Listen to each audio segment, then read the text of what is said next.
June 5, 1944.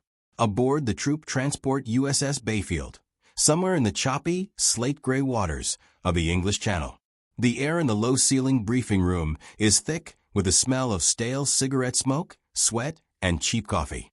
The single bare bulb overhead casts sharp, unforgiving shadows on the tired faces of the officers gathered. They lean in over the oversized relief map, its contours charting the flat, formidable Normandy coastline, a stretch of sand and dune known by the planners as Utah Beach. Standing a little apart, leaning heavily on a carved wooden cane, is a figure who seems pulled from a different war entirely. Brigadier General Theodore Roosevelt Jr. at 56, he is a living relic. His uniform bearing the hash marks of service in both world wars, his left shoulder stiff from old wounds, and his gait a painful shuffle dictated by crippling arthritis and a chronic heart condition. Yet, here he stands, the oldest and highest-ranking officer slated to land in the first wave of the assault. Roosevelt is more than just a general. He is the son of an American icon, President Theodore Roosevelt. That famous name, a name synonymous with charge and courage, speak softly and carry a big stick, is both a legacy and a burden. Tonight is the only thing keeping him here. He fought every high-level command decision to be in this room, on this ship, leading the men of the 4th Infantry Division. They wanted him back at headquarters, safely coordinating. He insisted on the landing. "It's the only way to get the job done right," he told General Collins. "The first wave needs a general to make the tough calls when the plan goes to hell." He eyes the map one last time, tracing the planned landing zone, a narrow, 4-mile stretch of sand near the village of Vierville-sur-Mer. The objective is to seize the causeways leading inland, vital for allowing follow-up divisions to move off the beach and into the floodlands. The intelligence reports are clear. The German defenders, men of the 919th Grenadier Regiment, have rigged the area with Rommelspargel, Rommel's asparagus, tall wooden stakes topped with mines, designed to tear the bottoms out of a landing craft, the LCA's landing craft assault. The stakes are an agonizing obstacle, forcing the engineers to land at precise, low-tide windows. As the officers review the final code words and contingency plans, a chilling sense of dread permeates the silence. The sea outside is growing rougher, the low hum of the ship's engines a monotonous prelude to disaster. Roosevelt ignores the twinge in his chest and the ache in his legs. He knows that in a matter of hours, all this careful planning, the maps, the code words, the precise coordinates, will be swallowed by the fog of war. The fate of the entire operation, the success of the most massive amphibious assault in history, will rest on the shoulders of men like the young lieutenant colonel in front of him, who nervously chews his lower lip, and on the shoulders of the general who insists on walking point. He shifts his weight, the familiar click of his cane against the metal deck, a small, defiant sound in the quiet room. He feels the weight of 56 years, a Medal of Honor from World War I, and the enormous, impossible expectation of an entire nation. He takes a deep, ragged breath and turns toward the ramp, heading for the tiny, cramped LCA 857. It's time to go. The moment of truth, the climax of years of planning and sacrifice, is less than 6 hours away. The rough, freezing water of the Channel is all that separates him from the blood-soaked sand of Normandy. The wind howls a desperate, mournful sound, a warning no one can heed. The assault waves of the 4th Infantry Division hurtle toward the Normandy coastline. The voyage across the Channel has been an absolute nightmare. The sea, a churning cauldron of frigid water and high winds, has tossed the small, flat-bottomed LCAs like corks. General Roosevelt, crammed into the stern of LCA 857 alongside a dozen young infantrymen and a few engineers, grips his cane and struggles against the urge to vomit. The spray is relentless, freezing, and tastes of brine and oil. The men are miserable, soaked through long before they reach the shore. The meticulous timing of the naval bombardment has been disrupted. The landing craft, unable to maintain formation in the punishing chop, have drifted apart, losing the precise navigational guidance they desperately need. Roosevelt tries to offer a word of encouragement to the shivering, green-faced soldier next to him, a private named Miller clutching his M1 Garand. but the roar of the engines and the crash of the waves make conversation impossible. All he can do is offer a grim, knowing look, a silent acknowledgement of the sheer terror and adrenaline pulsing through the tiny vessel. He checks his watch. The heavy cruisers and battleships, the USS Nevada and the HMS Warspite, are supposed to be pounding the German defenses now, softening the Atlantic Wall before the troops hit the beach. Suddenly, the sky erupts, not with the planned, distant thunder of naval shells, but with a terrifying, close proximity of German fire. The 20mm flak-Vierling cannons and 88mm guns, positioned in concrete pillboxes on the dunes, have opened up, aiming at the silhouettes of the approaching fleet. Shrapnel whistles overhead like angry hornets, splashing the water just yards away. The ramp of the LCA is still up, but the coxswain, a nervous young sailor, is fighting a brutal cross-current. He's struggling desperately to find the proper landmarks, the distinctive features of the coastline that mark target beach tear green. But something is terribly wrong. As they get closer, straining their eyes through the gloom and the sea spray, the landscape doesn't match the aerial photos or the intelligence maps. The dunes are softer, the distant houses less identifiable. The coxswain frantically adjusts the rudder, trying to course correct, but the powerful current, driven by the strong westerly wind, is sweeping the entire first wave steadily, irrevocably, to the south. They are miles off target. Roosevelt feels a knot of dread tighten in his stomach. The navigational error isn't just a minor delay. It threatens the entire operation's cohesion. The naval gunfire support, the pre-sighted artillery, and the follow-up waves are all geared for the original target. Landing here means the men will be without the prepared lanes through the minefields, and critically, they won't be positioned to seize the pre-assigned, crucial causeways. They are landing blind. The LCA slows violently as it scrapes against a submerged obstacle, not one of the feared Rommelspargel, but a natural sandbar. The ramp drops with a heavy metallic clang, revealing not the expected flat, open terrain, but a confusing maze of dunes and marshland, already peppered with the impact craters of German mortars. As the first soldiers leap out into the shallows, their boots sinking into the wet sand, the machine guns on the distant dune line open up, a chilling, continuous roar. The invasion has begun, but it has begun in chaos and in the wrong place. General Roosevelt, heart pounding, adrenaline overriding the pain in his leg, steps into the knee-deep, freezing water. He raises his cane, steadying himself for what he knows will be the most critical few minutes of his life. The beaches south of the planned Utah landing zone. The first few minutes on the sand are pure, unadulterated hell. The initial wave, mostly companies of the 2nd Battalion, 8th Infantry Regiment, and the attached engineers, pours onto a stretch of beach that is utterly unfamiliar. Machine gun fire from MG-42s, sounding like ripping canvas, rips through the thin lines of advancing men. Mortar shells land with sickening thumps in the wet sand, throwing up geysers of sand and water. The engineers, crucial for clearing the dreaded beach obstacles, are immediately cut off and pinned down. Panic is a contagious, insidious enemy, spreading faster than the German bullets. The confusion is compounded by the terrain. Instead of the expected firm beach, they are facing a treacherous combination of soft, shifting dunes and marshy ground, severely restricting movement. General Roosevelt does not wait for orders or permission. Ignoring the pleas of his aide, Lieutenant Colonel Jeffrey W. Parker, who urges him to take cover behind a wrecked amphibious DD tank, the general begins to move. He moves slowly, methodically, his cane sinking into the sand with every painful step, but his head is up, his eyes constantly scanning. The sight of a brigadier general, recognizable by the star pinned to his helmet, walking upright through the hailstorm of lead, has a sobering effect on the young, terrified soldiers hunkered down near the water's edge. He needs to confirm the navigational disaster. He walks perhaps 200 yards down the shoreline, a slow, agonizing journey that takes him directly into the line of fire. He passes a cluster of dead engineers and dodges behind the crumpled hull of a burning LVT, landing vehicle tracked.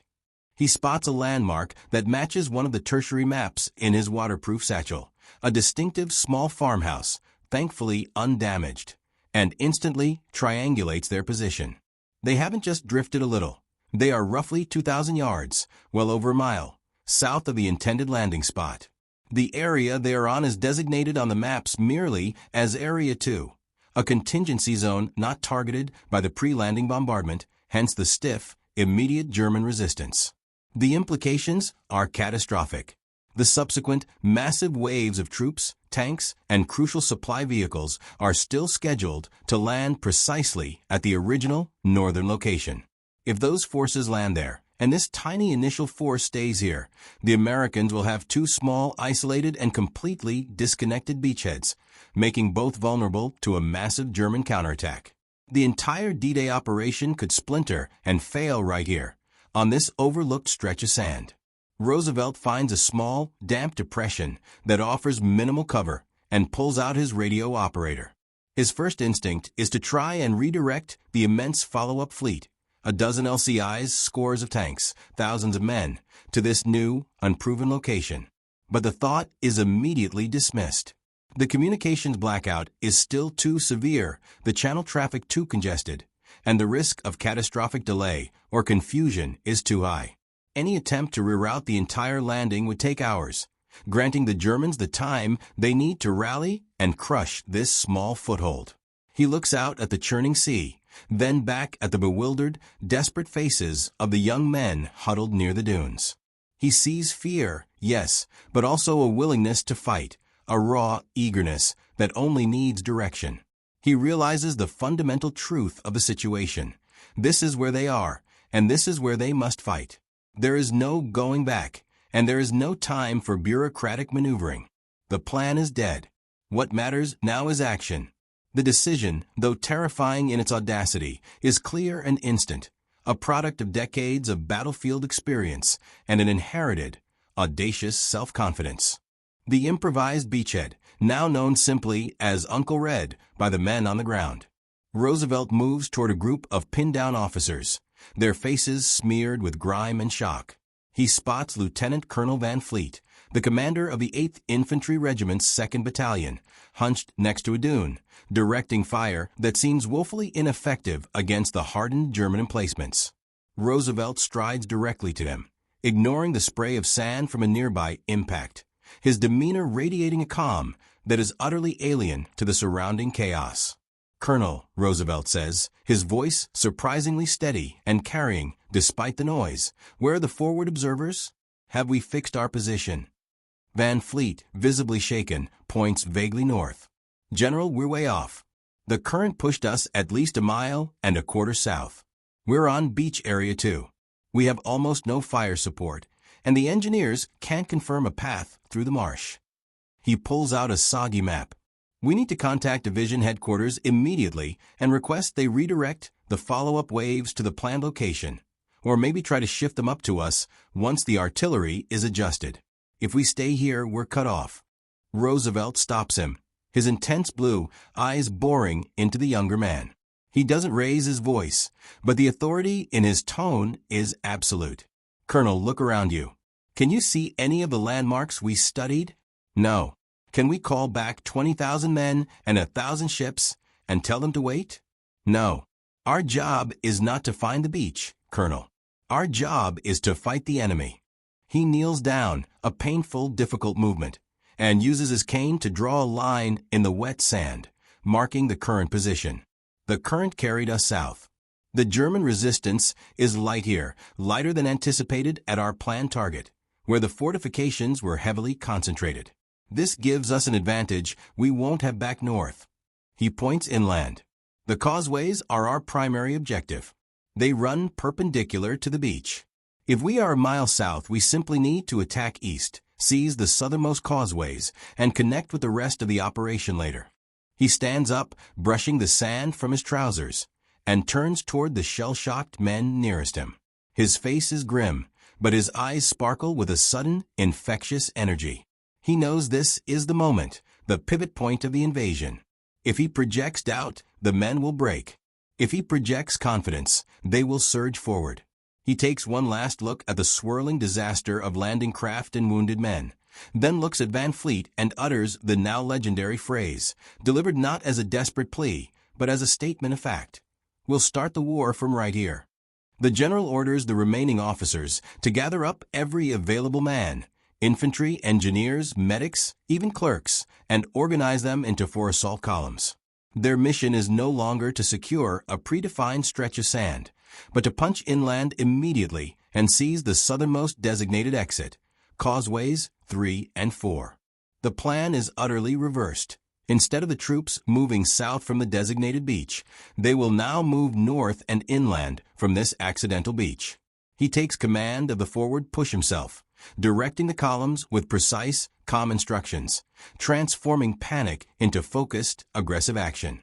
The sight of the gray-haired general, calmly directing fire with his cane amidst the storm of bullets, begins to galvanize the beleaguered troops. A mile inland from the accidental landing zone, heading toward the marshes. The immediate push inland is brutal, but effective.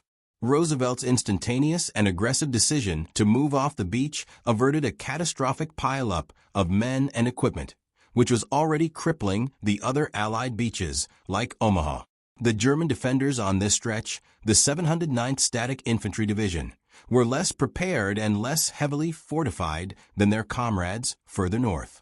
However, the terrain itself is a treacherous enemy. The troops are forced to move through the Les Isles, the vast flooded, marshy lowlands of the Cotentin Peninsula. The Germans deliberately breach the seawalls, turning the fields into deep, swampy mire, making vehicles useless, and turning every step into a monumental effort. Roosevelt, leaning heavily on his cane, dictates the direction of the advance from front, constantly monitoring the men's morale. He is focused on finding the critical causeways, the raised dirt roads that provide the only viable paths across the flooded fields to the villages beyond. The general, despite his heart condition and the relentless physical strain, maintains a remarkable, almost unnerving calm. He is everywhere, checking on the wounded, personally locating and marking a path around a machine gun nest with a quick hand signal, and constantly reassuring the nervous company commanders. He uses his radio to send fragmented, cautious messages back to the Bayfield, confirming the new landing coordinates for the incoming waves. He doesn't ask for permission. He states the new facts. The follow-up waves already launched are instructed to adjust their course by the 2,000 yards necessary to land at this established, though unauthorized, beachhead. This decision is an act of near mutiny, risking court-martial if the landing fails, but its effect is immediate and stabilizing. As the next waves of troops, including the heavier support elements, start arriving at the revised location, they find a brigadier general already ashore, directing traffic with the confidence of a man organizing a parade. The troops land on an already secured periphery, instead of landing into the teeth of a focused German defense. The accidental landing, under Roosevelt's decisive leadership, is being transformed into a tactical advantage. By 9 o'clock, the first groups under Roosevelt's command have successfully secured the entry point to Causeway 3 near the village of WW2. The fighting is fierce, house to house, but the unexpected direction of the attack catches the German defense off balance. Roosevelt knows that the success of the entire 7 Corps hinges on clearing these exits. He personally organizes the placement of a vital forward aid station and ensures the communication lines are consolidated, using the newly arrived equipment. The general, exhausted but resolute, finally allows himself a momentary rest near a broken stone wall. He watches the stream of American soldiers pouring off the beaches and onto the causeways, moving inland toward the objectives. He had successfully taken chaos and forged it into a cohesive, unstoppable advance. By this time, the landing on the accidental beachhead, now known by the code name Uncle Red, is already running ahead of schedule compared to the original, planned landing at Terre Green. The weight of the world had rested on his decision, and he had carried it with the simple, direct courage of a true warrior. He has secured the vital beachhead, but the war, as he said, has only just begun. The pain in his chest is a dull, constant ache, but the sight of the advancing columns is a potent antidote. The Normandy hedgerows and the advance into France. In the days immediately following D-Day, General Roosevelt's accidental landing proved to be a stroke of tactical genius. The success of the Utah Beach landing, which suffered dramatically fewer casualties than the bloody assault on Omaha Beach, was largely attributed to his swift and audacious decision to keep the troops where they landed, repositioning the entire assault plan on the fly. Within 24 hours, the 4th Infantry Division had linked up with airborne troops from the 101st Airborne Division who had dropped further inland, securing a bridgehead that was both deep and remarkably stable. Roosevelt, refusing to be evacuated despite his age and deteriorating health, plunged headlong into the grueling battle for the Normandy hedgerows, or bocage. This was a nightmarish landscape of dense earthen walls and thick vegetation, perfect for German ambush, and the general remained at the front, constantly visiting the forward command posts of the 4th Division. He was constantly encouraging troops, coordinating supplies, and using his political and military influence to secure necessary resources for the slow, grinding advance. His presence served as a potent symbol of leadership, a link between the soldiers slogging through the mud and the distant command structure. His calm under fire on D-Day did not go unnoticed by the Allied High Command. The recommendations for the highest honor were immediate and unanimous. On September 21, 1944, 3 months after the invasion, Brigadier General Theodore Roosevelt Jr. was posthumously awarded the Medal of Honor for his unparalleled bravery and decisive leadership on Utah Beach. His citation read, in part, "His determined, fearless, and gallant leadership in an extremely dangerous situation were a magnificent inspiration to the troops on the beach and were an important factor in the success of the invasion." However, the general did not live to hear the news. The physical and emotional strain of the initial landing and the relentless fighting in the weeks that followed proved too great for his already frail body. On July 12, 1944, just 37 days after his historic walk along the shore of Utah Beach, Roosevelt was residing at a modest command trailer near St. Mire-Église. After a long, stressful day of planning the next phase of the assault, he retired for the evening. In the early hours of the following morning, he suffered a massive heart attack in his sleep and died instantly. Theodore Roosevelt Jr. became the only American general to land in the first wave on D-Day, the oldest man in the assault, and one of only 2 fathers and sons, along with the MacArthur family, to both receive the Medal of Honor. His remains were initially interred in the local village cemetery, but were later moved to the Normandy American Cemetery and Memorial in Colleville-sur-Mer, where he was laid to rest beside his younger brother, Lieutenant Quentin Roosevelt, who had been killed in aerial combat during World War I. The man who carried the heavy legacy of an American presidency and the weight of an entire invasion force on his shoulders had finally found rest. But the legendary courage of the general who landed on the wrong beach and declared, "We'll start the war from right here," remains immortal, a defining moment of audacity and command presence that saved the entire Utah Beach operation.